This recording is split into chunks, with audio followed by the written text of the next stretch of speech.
160 MCQ इसमें होते हैं और 160 ही मार्क्स का ये पेपर होता है। आईएनसी अप्रूव्ड कॉलेज से आप बीएससी नर्सिंग नहीं कर रहे हो तो आप बिल्कुल, हाँ, अगर आपका कॉलेज एसएनसी से भी है, आइए आप एक एमसीक्यू के लिए 1 मिनट आपको मिलेगा। आखिर कौन नहीं चाहता कि उसकी सैलरी 1 लाख के समथिंग हो। बहुत लोग चाहते हैं और आप भी उन्हीं में से एक हो, क्योंकि आप भी थंबनेल देखकर ये वीडियो देखने आए हो। इस वीडियो में आपको प्रॉपरली समझाऊंगी कि कैसे बीएससी नर्सिंग या फिर जीएनएम करने के बाद लाखों की अर्निंग कर सकते हो, लाखों रुपए की सैलरी आप पा सकते हो। उसके लिए आपको क्या करना होगा और कैसे कैसे आपका जो एग्जाम है इसका क्या एग्जाम पैटर्न रहता है, क्या क्राइटेरिया रहता है, क्या एलिजिबिलिटी रहती है, अभी इस वीडियो में आप सभी कुछ जानने वाले हो। मैं भी एक नर्सिंग स्टूडेंट हूँ और मैं भी ये सब चीजें फॉलो करने वाली हूँ, लेकिन जब मैंने डाटा कलेक्ट किया तो मुझे लगा कि हाँ, मेरी तरह बहुत सारे स्टूडेंट्स ऐसे होंगे जो इस चीज को नहीं जानते होंगे। तो मैंने सोचा कि आप सबको भी बताया जाए और आपको भी पता चल सके कि हाँ, क्या क्या कॉम्प्लिकेटेड चीजें होती हैं जिनको आप अभी से अगर ध्यान में रखते हो तो आपको वो चीजें समझ में आ जाएंगी।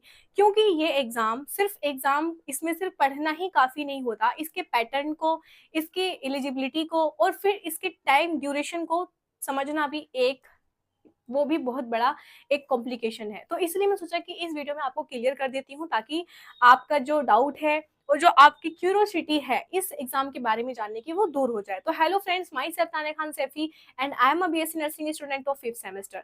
मैं एक प्राइवेट कॉलेज से बीएससी नर्सिंग कर रही हूँ और अगर नहीं भी जानते हैं तो अभी आप जान जाएंगे। अगर आपको बीएससी नर्सिंग से रिलेटेड कोई भी इन्फॉर्मेशन चाहिए तो ये चैनल आपके लिए बहुत हेल्पफुल होने वाला है। आपसे उम्मीद करती हूँ आपने चैनल को ऑलरेडी सब्सक्राइब कर रखा होगा और वीडियो को लाइक कर दिया होगा। अगर नहीं किया है तो अब कर दीजिए, क्योंकि बीएससी नर्सिंग के नोट्स, बीएससी नर्सिंग से रिलेटेड जितनी भी इंफॉर्मेटिव वीडियोस होती हैं या फिर आपका यूपीसी नेट एग्जाम या फिर और जितने भी आपके एंट्रेंस एग्जाम होते हैं बीएससी नर्सिंग में एडमिशन लेने के लिए, ये चैनल उनकी ऐसे ही हेल्प करता है, उनके डाउट्स और उनकी प्रॉब्लम सोल्व करता है। तो अभी हम टॉपिक पर आते हैं। हम बात करने वाले हैं अपने government job after BSc nursing, जो कि आपका नॉर्सेट का एग्जाम होता है। नॉर्सेट का एग्जाम, यहाँ पर मैंने पूरा बायोडाटा लिखा है क्योंकि डाटा लिखना इसलिए जरूरी है क्योंकि बहुत सारी चीजें हैं। अब देखिए, मेरे पास अगर बोर्ड होता, डिजिटल बोर्ड, तो मैं उस पर एक्सप्लेन कर सकती थी, बट अभी मेरे पास वो नहीं है। तो इसलिए मैं सोचा कि एक पेपर पे डाटा लिख लेते हैं, उसके बाद फिर हम आपको वो चीजें मैं एक्सप्लेन करती जाऊंगी, ठीक है, जो मैंने समझी है। देखिए, नॉर्सेट जिस एग्जाम को देने के बाद आप ये जो एम्स में नर्सिंग ऑफिसर की पोस्ट होती है उस पर काम कर सकते हो और उस पोस्ट के बाद ही आपको मंथली 80-90 हजार रुपए मिलने स्टार्ट हो जाएंगे, ठीक है। और बहुत सारे नर्सिंग ऑफिसर्स ऐसे हैं जो अपनी बीएससी नर्सिंग या जीएनएम कंप्लीट करने के बाद आज एम्स में नर्सिंग ऑफिसर की पोस्ट पर काम कर रहे हैं। आप भी कर सकते हो। क्या क्या करना है, कैसे पढ़ना है, अब मैं सभी कुछ इसमें बताती हूँ, ठीक है। नर्सिंग ऑफिसर, ठीक है, तो ये गवर्नमेंट जॉब होती है आफ्टर बीएससी नर्सिंग और जीएनएम। बात करते हैं इसकी फुल फॉर्म की, तो फुल फॉर्म भी आपको पता होनी चाहिए। किसी भी एग्जाम को आप देने जा रहे हो तो उसकी फुल फॉर्म सबसे पहले पता करो कि उसका मीनिंग क्या है। तो नॉर्सेट जो होता है उसकी जो फुल फॉर्म है वो है nursing officer recruitment common eligibility test, ठीक है। ये नॉर्सेट की फुल फॉर्म है, nursing officer recruitment common eligibility test, ठीक है। अभी शायद रिक्रूटमेंट जो है ये शायद में कंफ्यूजन है, इसका प्रोनाउंसिएशन कुछ और हो, बट ठीक है, साइड करते हैं। लेकिन जो है मैंने बताया, उसके बाद हम बात करते हैं इसकी एलिजिबिलिटी की कि कौन कौन इस एग्जाम को दे सकता है, क्या क्वालिफिकेशन होना कंपलसरी है, इसके बारे में बात करते हैं।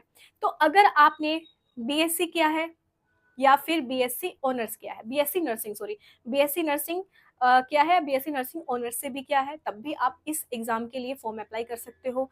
अगर आपने जीएनएम किया है या पोस्ट बीएससी नर्सिंग किया है, आप तब भी इस एग्जाम के लिए क्वालिफाई हैं। लेकिन अगर आपने बीएससी किया है तो बीएससी के साथ, सॉरी, अगर आपने जीएनएम किया है तो जीएनएम के साथ साथ आपको 2 साल का एक्सपीरियंस लेटर बनाना जरूरी है, यानी कि आप काम कर चुके हो 2 साल तक किसी 50 बेडेड हॉस्पिटल्स में, ठीक है, हॉस्पिटल में। तो अगर आपने किसी ऐसे हॉस्पिटल में काम किया है जो 50 बेडेड हैं उसमें मिनिमम, तो आपके पास 2 साल का एक्सपीरियंस लेटर होना चाहिए, वर्किंग लेटर। ये आपकी क्वालिफिकेशन है। एक चीज और सबसे बड़ा डाउट कि रजिस्ट्रेशन नंबर अगर हमारा एसएनसी से है, ठीक है, स्टेट नर्सिंग काउंसिलिंग से एस्टेब्लिश है हमारा कॉलेज, तो क्या हम इस एग्जाम के लिए दे सकते हैं, इस एग्जाम के लिए क्वालिफाइड हैं? तो हाँ, अगर आपका कॉलेज एसएनसी से भी है, आईएनसी अप्रूव्ड कॉलेज से आप बीएससी नर्सिंग नहीं कर रहे हो, तो आप बिल्कुल दे सकते हो ये एग्जाम। आपको घबराने की, डरने की जरूरत नहीं है। मैंने काफी ज्यादा इंफॉर्मेशन निकालने के बाद ये मैं आपको इंफॉर्मेशन प्रोवाइड कर रही हूँ। ठीक है, तो अगर आपका कॉलेज एसएनसी से है, आईएनसी से नहीं है, तो आपकी डाउट यहाँ पर क्लियर हो गया होगा। आप नॉर्सेट दे सकते हैं और आप भी लाखों की सैलरी पा सकते हैं। ठीक है, तो अगर आपका कॉलेज एसएनसी से है तो भी आप रिलैक्स हो जाइए और अपनी तैयारी में लग जाइए। बात करते हैं एज लिमिटेशन की। तो एज लिमिटेशन इसकी होती है 18 to 30। ठीक है, यानी कि 18 से 30 साल। अगर आपकी मिनिमम एज 18 है तब भी आप इस एग्जाम के लिए क्वालिफाइड है। वो तो नॉर्मल सी बात है, 18 साल में तो कोई नहीं देगा, 20-23 साल तो लग जाते हैं इस एग्जाम के लिए देने में, क्योंकि बीएससी नर्सिंग कोर्स करना होता है जीएनएम किया तो भी उसके बाद आपको 5.5 साल लग जाते हैं जीएनएम के बाद भी। या फिर आप जब डिप्लोमा वगैरह करेंगे, पोस्ट बीएससी करेंगे, तब भी आपको 4 से 5 साल लग जाते हैं। तो एज लिमिटेशन यानी कि 18 से 30 साल के बीच में, यानी कि मैक्सिमम एज क्या है 30 ईयर्स। तो अगर आपको रिलैक्सेशन मिल जाता है, अगर किसी भी कास्ट सर्टिफिकेट के थ्रू, अगर आप ओबीसी से हैं तो आपको वहां पर 3 साल का रिलैक्सेशन मिलेगा, यानी कि आप 33 एज तक भी इस एग्जाम के लिए क्वालिफाइड हैं, आप दे सकते हैं। और अगर आप SC/ST कैटेगरी से हैं तो आपको 5 साल का रिलैक्सेशन मिलेगा। ठीक है, अभी बात करते हैं नॉर्सेट एग्जाम होता कब है। तो नॉर्सेट एग्जाम आपका पहले साल में एक बार होता था, लेकिन अब साल में 2 बार ये एग्जाम कंडक्ट कराया जाता है। अगर मंथ की बात करें तो एक सितंबर और अप्रैल, इन इन उसमें मतलब महीने में अपना ये एग्जाम कंडक्ट कराया जाता है। बात करते हैं, अब हम मेन टॉपिक पे आते हैं, सिलेबस एग्जाम पैटर्न की। ठीक है, जो कि सबसे ज्यादा इंपॉर्टेंट पार्ट है। सबसे पहले तो ये जो एग्जाम है ये दो पार्ट में डिवाइड है। ये एग्जाम 2 पार्ट में डिवाइड है, मेंस एंड प्रीलिम्स। ठीक है, सबसे पहले कौन सा होगा, प्रीलिम्स, उसके बाद होगा मेंस एग्जाम। तो प्रीलिम्स की अगर हम बात करें तो प्रीलिम्स में हमारा क्या एग्जाम पैटर्न रहता है, क्या क्या हमारी उसमें सिलेबस रहता है, वो सब हम बात करने वाले। मैंने यहाँ पर सब कुछ नोट डाउन कर लिया है ताकि मैं भूलू ना और कोई भी मिस्टेक करूँ ना। ठीक है, और ये मुझे लगता है कि मेरे लिए हेल्प है और आपके लिए भी अच्छी चीज है। आप ये मत सोचना कि पेपर पे लिख के बैठी दीदी, नहीं, मैं इसलिए लेकर बैठी हूँ ताकि मुझसे कोई गलती ना हो। अगर मेरे पास डिजिटल बोर्ड होता तो शायद मुझे लिखने की नीड ना होती, बट अब आप लोग मुझे जल्दी से जल्दी डिजिटल बोर्ड दिलवा दीजिए, इस वीडियो को लाइक करके, शेयर करके और सब्सक्राइब करके। ठीक है, तो क्योंकि वो मेरा एक सपने में से एक सपना है, पहला डिजिटल बोर्ड लेना और अच्छे से वीडियो शूट करना। ठीक है, अगर हम बात करें प्री एग्जाम की, प्रीलिम्स जिसे हम प्रीलिम्स कहते हैं, तो उसमें कितने मार्क्स होते हैं, कितने क्वेश्चंस होते हैं और क्या क्या उसका ड्यूरेशन रहता है। तो उसमें प्रीलिम्स में आपके 100 टोटल क्वेश्चन होते हैं। टोटल कितने एमसीक्यू होते हैं, 100, और मार्क्स कितने होते हैं, 100। ठीक है, अभी अगर ड्यूरेशन की बात करें तो ये जो आपका प्रीलिम्स जो आपका एग्जाम है, देखिए दोनों एग्जाम आपके सीबीटी बेस पर ही होंगे, यानी कि कंप्यूटर बेस्ड। ठीक है, कंप्यूटर बेस्ड टेस्ट। ओके, तो दोनों हमारे कंप्यूटर, कोई भी ऐसे हाथ से ओएमआर फिल नहीं करनी है, आपको कंप्यूटर मिलेगा, वहां पर जाकर आपको ये जो एग्जाम है देना है। ठीक है, कंप्यूटर पे एग्जाम होता है। ड्यूरेशन क्या रहेगी इस प्रीलिम्स एग्जाम की, 90 मिनट्स। 90 मिनट्स आपके पास होंगे 100 क्वेश्चंस के लिए, यानी कि एक क्वेश्चन के लिए 1 मिनट भी नहीं है, 1 मिनट में आपको एक क्वेश्चन करना है। ठीक है, बात करते हैं नेगेटिव मार्किंग की, तो 1/3 नेगेटिव मार्किंग इसमें रहती है। ठीक है, और सेक्शन इसमें 5 होते हैं, 5 सेक्शन होते हैं इसमें, जिसमें 20-20 एमसीक्यू डिवाइडेड होते हैं। ठीक है, और उसमें भी हर सेक्शन के लिए अलग से मिनट्स मिलती हैं आपको, और उन मिनट्स के खत्म होने के बाद वो सेक्शन ऑफ हो जाता है। ठीक है, एक पहला सेक्शन होगा जिसमें 20 एमसीक्यू होंगे, उसके लिए आपको 19 मिनट्स मिलेंगे, 18 मिनट मिलेंगे, ऐसा कुछ है। उसके बाद 18 मिनट के बाद वो सेक्शन ऑलरेडी खुद पे खुद ऑफ हो जाएगा और सेकंड सेक्शन की तरफ आप मूव कर लेते हो। ठीक है, तो फिर सेकंड सेक्शन, फिर वो 18 से 19 मिनट, और फिर आप थर्ड की तरफ मूव करते हो। इस तरह से आपके 5 सेक्शन होंगे, और जैसे कि मिनट्स भी डिवाइडेड हैं, उन्हीं मिनट्स में आपको वो एग्जाम देना है, उसमें ही वो आपको अटेम्प्ट करना है। अगर एक बार सेक्शन ऑफ हुआ और आप नेक्स्ट सेक्शन की तरफ मूव करते हो तो आप फिर पीछे नहीं जा सकते। ठीक है, तो ये आपका क्राइटेरिया और ये आपका एग्जाम पैटर्न रहता है। अगर सिलेबस की बात करें, अगर हम सिलेबस की बात करें तो इसमें 100 एमसीक्यू में से 80 एमसीक्यू आपके नर्सिंग के रहेंगे। ठीक है, 80 और 20 का रेशियो रहता है। 80 जो है एमसीक्यू आपके नर्सिंग के रहेंगे और 20 इसमें नॉन नर्सिंग रहेंगे। ठीक है, बात करते हैं मेन एग्जाम की। नॉन नर्सिंग का पोर्शन इसमें कितना है? 20%। ओके, 80% आपका नर्सिंग का और 20% नॉन नर्सिंग का। बात करते हैं मेंस एग्जाम की। देखिए, प्री आपने अगर क्रैक कर लिया है, प्री की कुछ क्या क्राइटेरिया रहता है? 40%, 50% ये क्राइटेरिया रहता है। अगर आपने वो क्लियर कर दिया है, उसके बाद आप मूव करते हैं अपने मेंस एग्जाम की तरफ, तो ही आप एलिजिबल हैं अपने मेंस एग्जाम के लिए। वो 10 से 15 दिन के अंदर आपको डेट मिल जाएगी, 10 से 15 दिन के अंदर आपको पता चल जाएगा, रिजल्ट बहुत जल्दी आता है। उसके बाद मेंस एग्जाम में कितने टोटल क्वेश्चन होते हैं और क्या क्या चीजें होती है? टोटल नंबर ऑफ क्वेश्चन इसमें होते हैं 160 एमसीक्यू। 160 एमसीक्यू इसमें होते हैं और 160 ही मार्क्स का ये पेपर होता है। ठीक है, तो इसमें जितने भी 160 एमसीक्यू होते हैं उसमें सारा कुछ अपना नर्सिंग का रहता है पोर्शन, उसमें नॉन नर्सिंग बिल्कुल भी इंक्लूड नहीं होती है। तो नर्सिंग ऑफिसर बनने के लिए आपको नॉन नर्सिंग थोड़ा पढ़ने की जरूरत है, ज्यादा पढ़ने की जरूरत नहीं है।